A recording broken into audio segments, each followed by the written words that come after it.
car when you could just run? You know what I'm saying? Hey, here's something interesting. We're in the chat box with Ms. Ayed, one of your buddies, your pals, your homies. She asked me who's on the air this morning. I tell her it's Justine and Izzy B. And then she says, who's Izzy B? How could nobody know? Does nobody call you this? No. What do they call you at school? Just Isabella? Bella. Oh, so if I would have said Bella, Ella, Bella, Bella, then they would have understood. Maybe. And she's just one of a few in the chat boxes that are communicating with us. Moses Flores, one of the fathers of a club kid, Amanda. He's on his way to a medical appointment, but he's going to listen for a little while. So Ms. Ayel and Mo are listening. And when we talked about Girls on the Run, which we're going to talk about in a second, all of a sudden, Blanca Rodriguez logs in and says, Girls on the Run rock. Brenda Marquez has a daughter named Mia, and she was also a part of the Girls on the Run event. And then Christina Figueroa's daughter, Syra, this is in a school out in the suburbs, are involved with Girls on the Run. So it sounds as if Girls on the Run is so much more than just you guys in Irving Park. Tell me how big the event actually was. It wasn't just the 5 of you, the 10 of you? No. Tell me more. But when you got there, did you expect it was just going to be your classmates, and then it turned out that there was 1 million people there? No, we knew there were going to be a lot of people. I didn't. I mean, I knew that Girls on the Run was in a lot of different places, but I did not realize that it stretched to the suburbs and all over the city. And I did they tell you how many people showed up to this event? Yeah, it was about 6,000. 6,000, and you saw them all. Well, not, yeah. Tell me what it was like to do a 5K run. Now there was a walkathon at the school on Friday. You guys did like 7 or 8 trips, like a couple of blocks, and it was equal to a mile, and it was mostly walking. You guys wound up doing 5 kilometers, which is 3.1 miles, which would be 3 times the amount of walking that everybody did on Friday at the walkathon. Tell me how you guys handled it. It was pretty easy. Easy? You're running for 3.1 miles. Well, the coaches helped us. What was your motivation? Were you being chased? Was there a donut at the end of the stick? What made you run and run like Forrest Gump? We kept on saying like positive words to each other. Like, you can do it.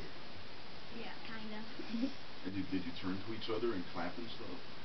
Yeah. Yeah, especially at the finish line. Now, did you guys keep track of who finished first and second and third and all of that?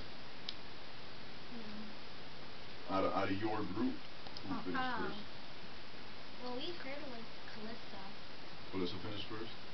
Now, last week you guys called in and we had a 5-minute conversation. By the way, there is a doctor on the celebrity hotline, and we'll talk to him in just a little while, so please hang on. But last week you guys said something to me on the phone which was rather surprising to me. Do you remember what it was? So we beat our running buddies? You beat your running buddies. These are big adult people with big long legs, and you beat them in a 5-kilometer run? Yeah. I don't get it. This was your coach. This is Coach Mom. How could she not defeat you? You better defend me. She had a cramp, right? Her shoes were too tight. They were brand new. Or maybe she wore the running with my chanclas. mom. She was running with my mom. Oh, and so she was being nice to your mom, Izzy. Yeah. So this way your mom wouldn't feel bad if she fell way behind. Is that what it was? Yeah, that's real nice of she you. didn't train though. See, Coach Mom, see, you're the coolest ever. I'm pretty cool. So Coach Mom stayed behind so this way the other mom wouldn't feel badly by coming in 5,004 out of 6,000. Was that what it was? And you guys got cool stuff too. When you came back, you got like stuff. I didn't know you guys were getting stuff. We got medals and bags. That was very, very cool. And now there's pictures up at the school, and everybody was wearing pink, and I know the principal was there, and I wasn't, because I'm old. Who was like the youngest person you noticed at this event? Shane.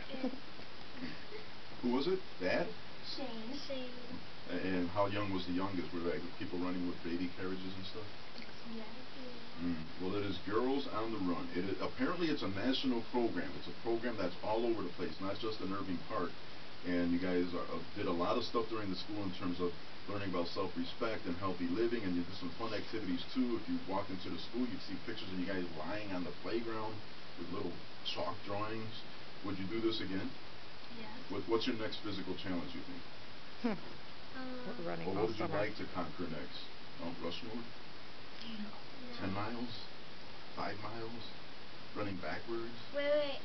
1 mile. I like to run 1 mile. You just did 3. Yeah, but I do 4. that'll be Right. maybe Well, just it right. is very cool. Now, was this a fundraiser too, or was it just an awareness thing?